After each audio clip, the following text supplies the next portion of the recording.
Question number 21. A thin uniform rod of length 2 meter cross-sectional area A and density T is rotated about an axis passing through the center and perpendicular to its length.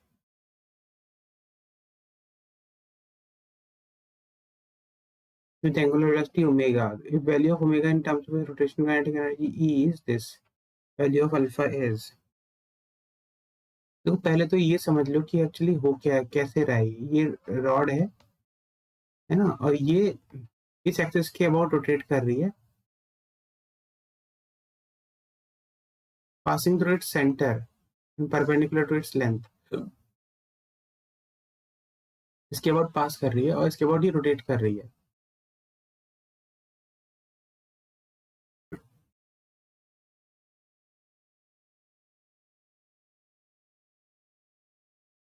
तो हमें पता है कि देखो इसके about इस centre, ये centre of gravity वाली एक्सिस होती है, इसके अबाउट जो मोमेंट ऑफ इनर्शिया होता है इसका होता है ml²/12। इसकी जो काइनेटिक एनर्जी होगी वो क्या होगी, half Ig I into omega square, which is half into ml²/12 into omega square. अब क्योंकि इन्होंने मास नहीं दिया हुआ, डेंसिटी दिया हुआ है और एरिया दिया हुआ है,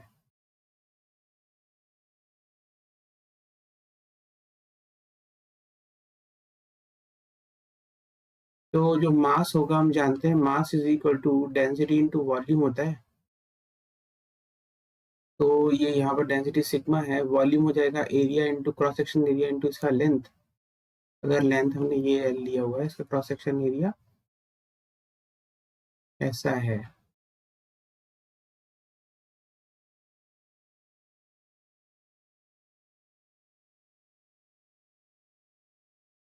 तो हम ये सब्स्टिट्यूट कर देते हैं, तो ये हो जाएगा हमारे पास sigma into area into L³ into omega square divide by 24।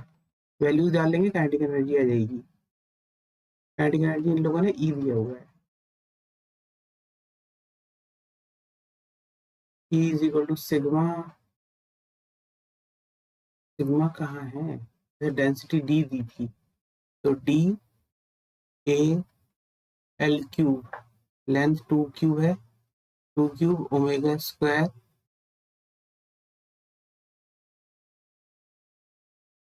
By 24,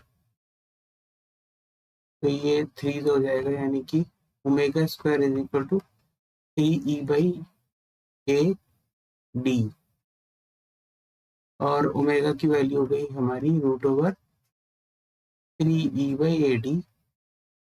alpha की वैल्यू हमारे पास 3 होनी चाहिए। ये है हमारा आंसर। अब चलते हैं नेक्स्ट क्वेश्चन पे। Question number 22। Uniform disc of mass 0.5 kg, mass 0.5 kg है, radius R is projected with velocity 18 metre per second.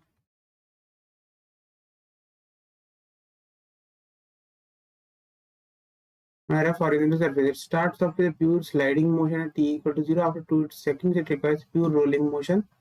Total kinetic energy of disk after 2 seconds will be.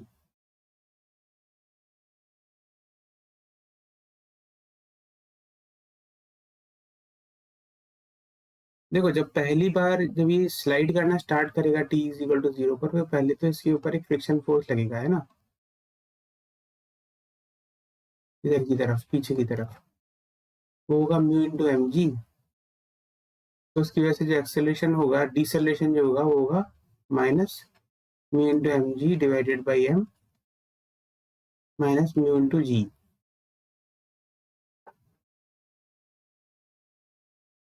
पर कोफिशिएंट फंक्शन दिया हुआ है, okay. तो ये हो गया minus 0.3 into 10, 3 metre per second square. ये इसका डिसेलरेशन है कि बैकवर्ड्स है। इनिशियल वेलोसिटी इसकी ये 18 मीटर पर सेकेंड है। आफ्टर 2 सेकेंड जो इसकी वेलोसिटी हो जाएगी v2, तो v2 will be equal to 18, u plus 80 लगाऊंगा, v is equal to u plus 80। 18 initial velocity है, एक्सेलरेशन -3 है, टाइम 2 सेकेंड है, तो 18 माइनस 6 12 मीटर पर सेकेंड यहाँ पर वेलोसिटी हो गई। अब इनिशियली देखो, इस पर एंगुलर वेलोसिटी तो थी नहीं, omega initial is equal to 0 है इसका यहाँ पर। इस म्यू इंटू एम जी की वजह से टॉर्क लगा, क्योंकि होगा mu into M G into R is equal to I alpha. तो अल्फा जो आया इसमें वो आया mu into M G into R divided by I.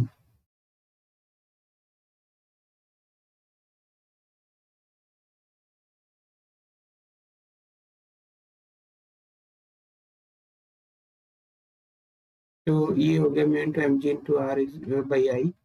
तो डिस्क है हमारे पास, तो डिस्क का moment of inertia M are square by two होता है। तो mu into M G into R divided by M R square by to.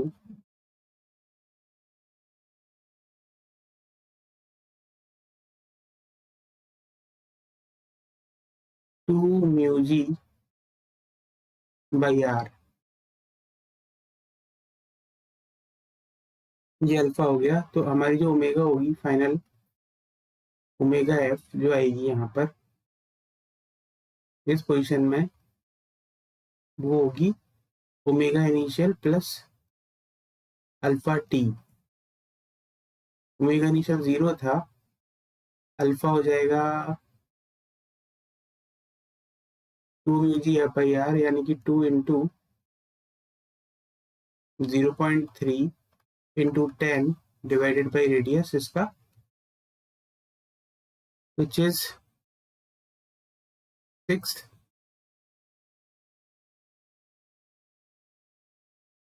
By r into, अब टाइम 2 सेकेंड के बाद निकालना है हमें, तो फाइनल वेलोसिटी जो हो गई वो हो गई 12 बाई आर। अब अगर रोलिंग विदाउट स्लिपिंग हो रही है इस पोजीशन पे, तो obviously V two is equal to R omega F होना चाहिए। For rolling without slipping V two must be equal to R omega F, which will be equal to V two हो गया 12 मीटर पर सेकेंड, और R omega F will B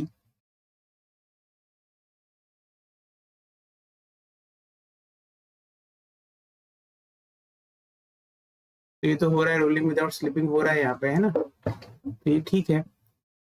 अब हमें total kinetic energy निकालना है, तो total kinetic energy इस समय हमारी क्या होगी, half M V two square plus half I omega F square. तो ये हो जाएगा half into 0.5 into 12 square plus half into, इसका मोमेंट ऑफ इनर्शिया है हमारा M are square by two omega F square.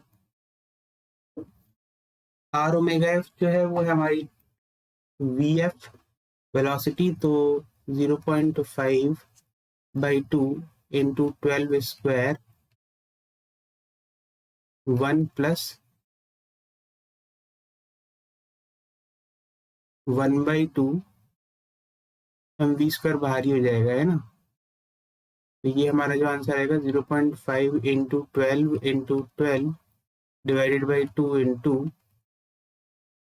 3/2।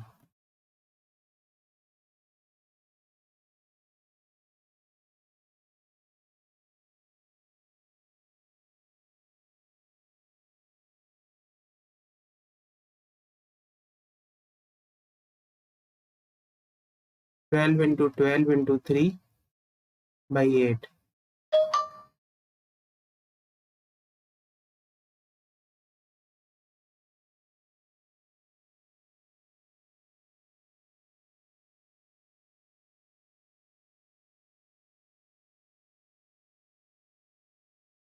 54 joule. तो हमारे 54 जूल ये है काइनेटिक एनर्जी की वैल्यू। तो हमारा जो आंसर होना चाहिए वो 54 होना चाहिए। ठीक है, अब चलते हैं नेक्स्ट क्वेश्चन पे।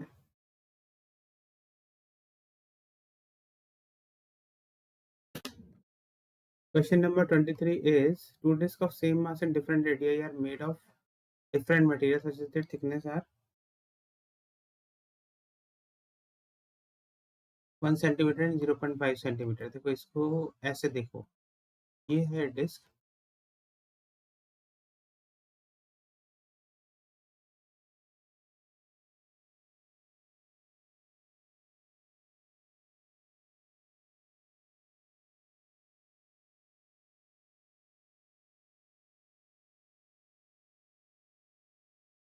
ये है ऐसी डिस्क, इसकी थिकनेस है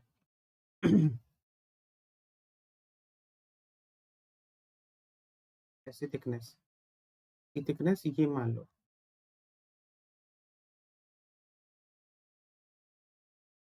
ऐसी डिस्क है ना? दो डिस्क हैं, densities of the material are 3:5, the moment of inertia is irrespective about their diameters will be their ratio, about their diameter पूछा है इसने। अब देखो moment of inertia of the disc about the diameter I होता है mr²/4। अब ये मत पूछना क्यों, क्योंकि मोमेंट ऑफ इनर्शिया इसमें परपेंडिकुलर एक्सिस थ्योरम लगा के फिर उसके बाद निकालते हैं ना, तो ये होता है। अब डेंसिटी वगैरह सबकी मासेस डिफरेंट है, तो I1/I2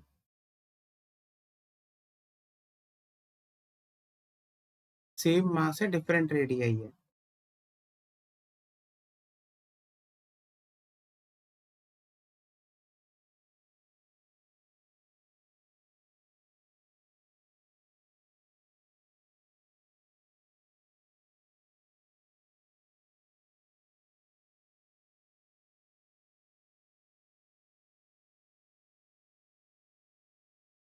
अब हम क्या कर सकते हैं, देखो mass is equal to density into pi R square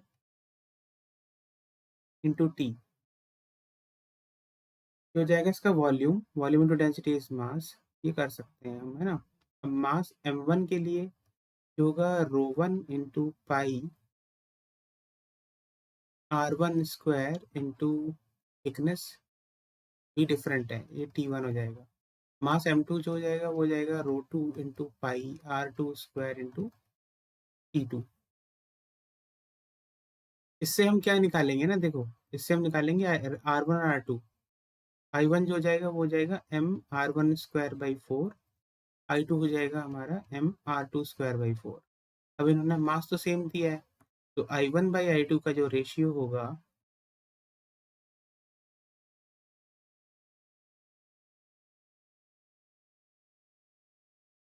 वो होगा r1²/r2²। अब इसमें मासेस सेम है, तो m1 is equal to m2 is equal to m, तो दोनों का वन अगर मैं 1/2 करूंगा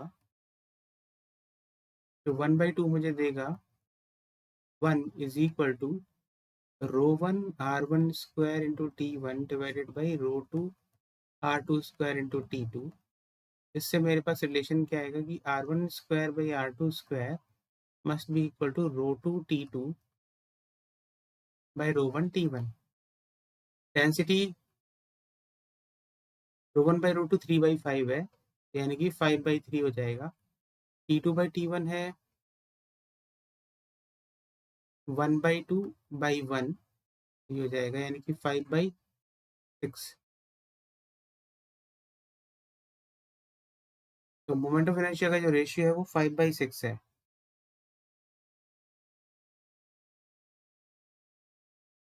इनमें कुछ तो मिसिंग है इस क्वेश्चन में, यहाँ पर x/6 होगा, तो x की वैल्यू 5 पूछ रहे थे, 5 होगा, है ना? थोड़ा सा इनकम्प्लीट है क्वेश्चन, तो यहाँ पर x/6 है। 23rd क्वेश्चन सॉल्व हो गया, 24th पे चलते हैं। 24th question is moment of inertia of a disc of mass m and radius r about one of its diameters m²/4. Moment of inertia of this disk about an axis normal to the disk and passing through a point on its edge. क्या मतलब हमें दिया क्या हुआ है, हमें दिया हुआ है moment of inertia of the disc about one of its diameter, ये हमें पता है। अब हमें पता करना है moment of inertia of the disc about an axis which is perpendicular to its plane and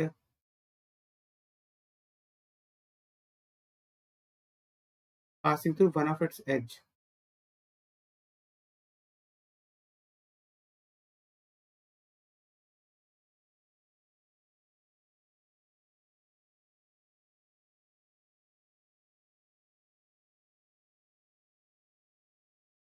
देखो ये mr स्क्वायर बाई 4 होता है अगर, तो हमको पता है कि moment of inertia of that is about an axis perpendicular to its plane and passing through its centre of gravity. IG जो होता है वो होता है mr स्क्वायर बाई 2। और अगर हम पैरेलल एक्सिस थ्योरम लगाएंगे एक्स आई एक्स के अबाउट, तो I x will be equal to I g plus m d square होता है। इसमें ये डी होता है डिस्टेंस दोनों एक्सिस के बीच, पर इन ये जो डी है ये आर है, तो आई जी जो हो गया हमारा M are square by 4 R square by 2 plus M are square, तो ये हो जाएगा 3 mr स्क्वायर अपॉन 2। तो एक्स की जो वैल्यू होनी चाहिए वो 3 होनी चाहिए। इजी सा क्वेश्चन था बहुत। Question number 25। Solid cylinder is released on top of an inclined plane of inclination 30 degree and length at 60 meter. The cylinder rolls without slipping its speed upon reaching the bottom of the inclined plane is। अब देखो हमें पता है कि जब कोई भी rolling without slipping होती है तो उसका जो एक्सेलरेशन होता है इस डायरेक्शन में g sine theta by 1 plus I by M R square होता है। It's speed upon reaching the bottom of the plane, यहाँ पर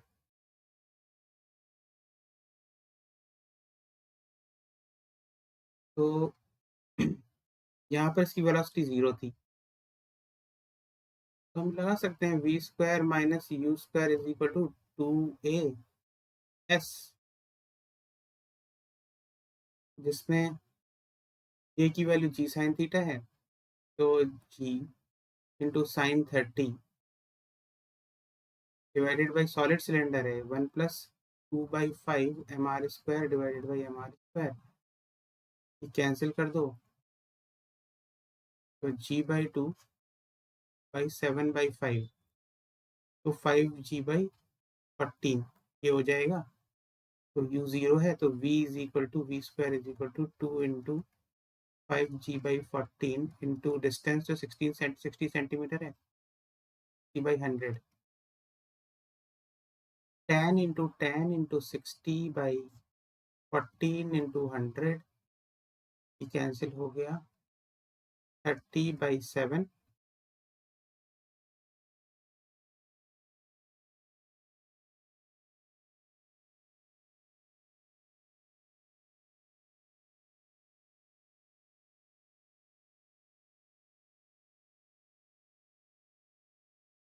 तो 4.2 approximately.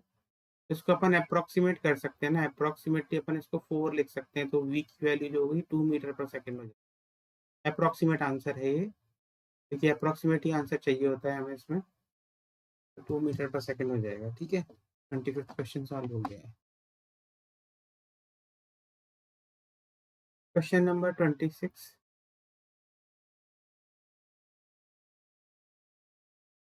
Two identical solid sphere, each of mass 2 kg and radius 20 centimeter, are fixed at the ends of a light rod.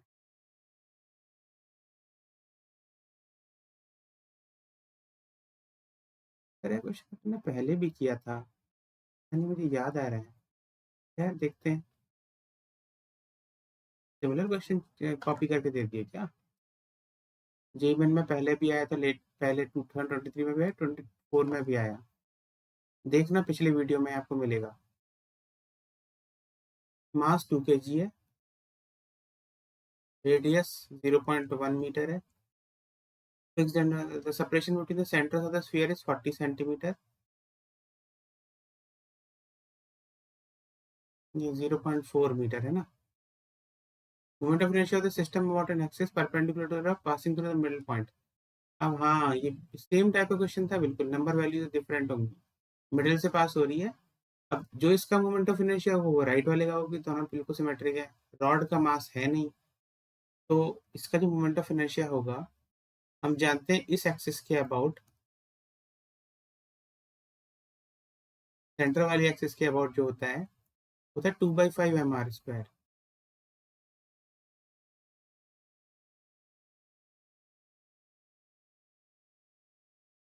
Parallel axis theorem ये 0.2 हो जाएगा, इसको d is equal to 0.28 करो तो I O is equal to I g plus m into d square, ये हो जाएगा 2/5 m are square plus m into 0.2 whole square, 2/5 into 2 into r की वैल्यू है 0.1 whole square plus 2 into 0.2 whole square, हमें इसका twice लेना है 4/5 into 0.1 into 0.1 plus 2 into 4 into 0.1 into 0.1, 10⁻³ में आंसर निकालना है हमें, तो ले लो 4/5 इंटू 10 प्लस 8 इंटू 10 इंटू 10⁻³ इसका ट्वाइस करना होगा क्योंकि एक ही सिलेंडर का निकाला है हमने, तो 2IO is equal to 2 8 plus 80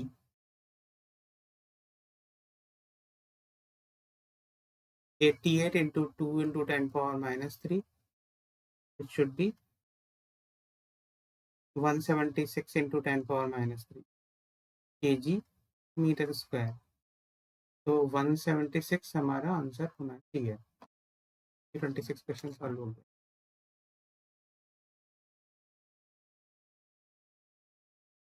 question number 27,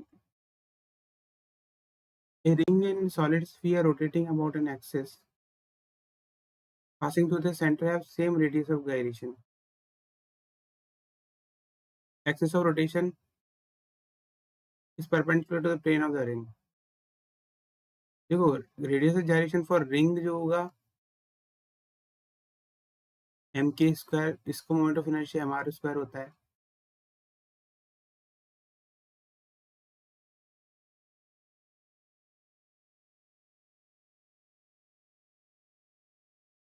ये रिंग के लिए हो गया। अब m इंटू के स्फीयर इज इक्वल टू होता है 2/5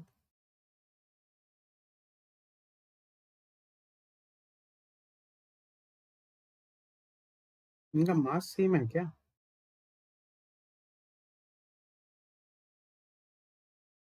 ऐसे कर लेते हैं, ये है। अब इससे हमें पता है कि देखो के रिंग और के स्फीयर दोनों सेम है,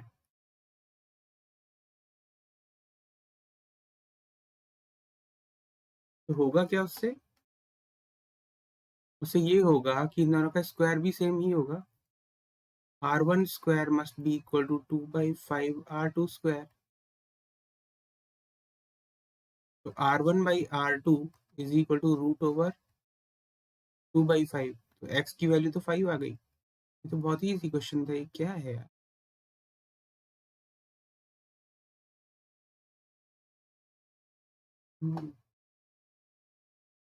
question number 28, the moment of inertia of a semicircular ring about an axis passing through the center and perpendicular to the plane of the ring is mr square by x।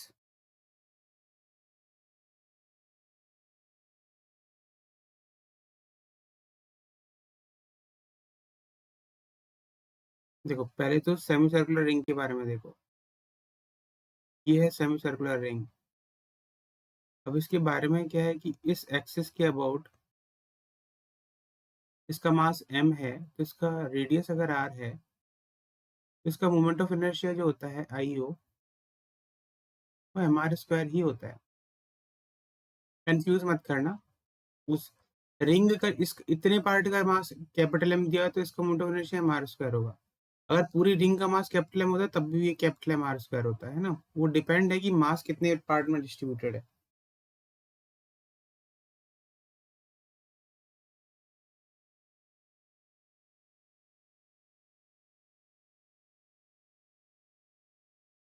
तो x की value तो 1 है, mr² by x है, ये हमें mr² by x दिया हुआ है, एक्स की वैल्यू तो 1 हो गई। सिंपल, बहुत ही सिंपल क्वेश्चन था। क्या था यार, कॉन्सेप्ट बेस्ड क्वेश्चन है एक्चुअली, उनको लगा होगा बच्चे कंफ्यूज होंगे।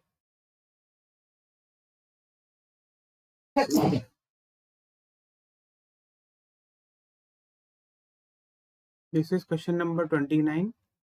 ए फोर्स ऑफ पी के डायरेक्शन में है, this is acting on the origin of the coordinate system. ठीक है, वैसे लगा देते हैं ये ओरिजिन पे।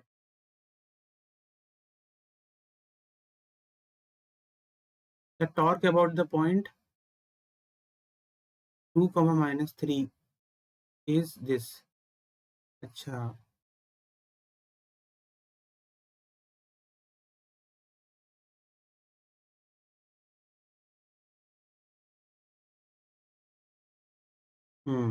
देखो टॉर्क आर क्रॉस एफ, हमें पता है टॉर्क जो होता है वो R vector plus F vector होता है। अब आर वेक्टर जो होगा वो होगा हमारा 0 -2 इंटू आई कैप प्लस 0 -3 इंटू जे कैप, यानी कि -2 I cap plus 3 J cap, ये आर वेक्टर हो गया। और जो एफ वेक्टर है वो हमें दिया हुआ है which is -p K cap. तो हमें टॉर्क निकालने के लिए R vector cross F vector निकालना है। It will be equal to -2 I cap plus 3 J cap cross -p K cap. ये तो आप जानते ही होंगे, आई जे के वाला केस। पॉजिटिव इधर रोटेट करते हैं तो पॉजिटिव में जाते हैं, उल्टा जाते हो तो नेगेटिव हो जाता है ना। तो देखो, तो अब हो जाएगा 2 आई क्रॉस के, आई क्रॉस के विल बी -j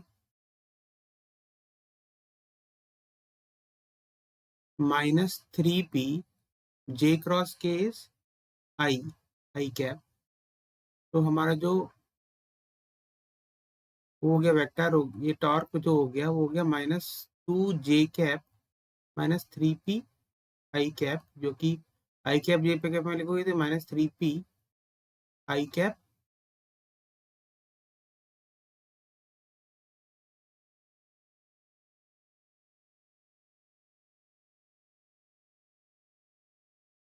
अरे ये क्या किया मैंने यार, यहाँ पे तो बहुत बड़ी गलती कर दी, तो सही से मल्टीप्लाई नहीं की। तो ये हो गया 2p आई क्रॉस के -j, 2p -j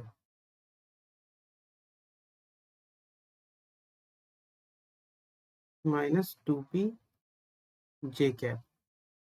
अब इसके हिसाब से जब इसको आप कंपेयर करोगे कि a i cap plus b j cap है ये, तो ए की वैल्यू हो गई -3p, बी की वैल्यू हो गई -2p, ए बाई बी की जो वैल्यू हो गई वो हो गई 3/2। ये x/2 दिया हुआ है, यानी कि x की वैल्यू हमारे पास होनी चाहिए 3। ये हमारा आंसर हो गया। 29 है। अब ये लास्ट क्वेश्चन सॉल्व करते हैं ना। Question number 30।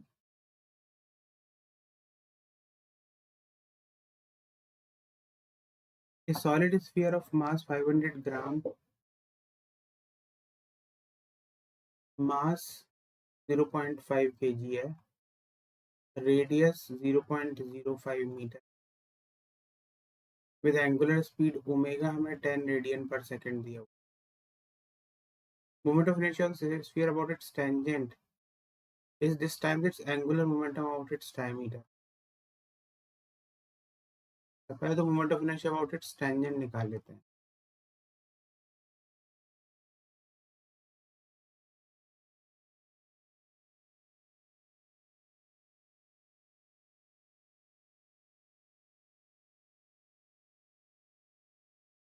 I1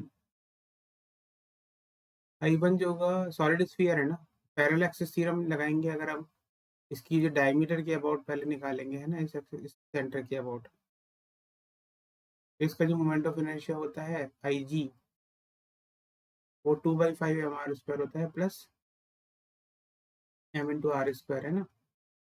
तो 2/5 mr² plus m into R square, तो 7/5 mr² हो जाएगा I1।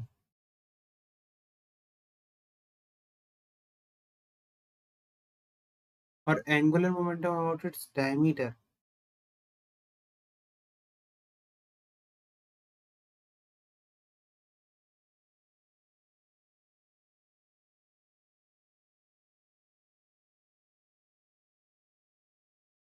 एंगुलर मोमेंटम जो होगा अबाउट इट्स डायमीटर LD, होगा I into omega, IG into omega, which is 2/5 mr² into इसका omega.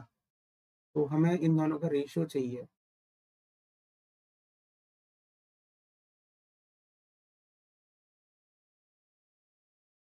7/5 mr² by 2/5 mr² into omega, ये cancel कर दो,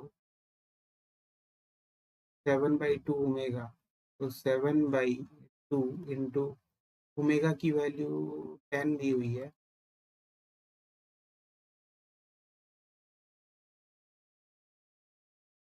ये हो जाएगा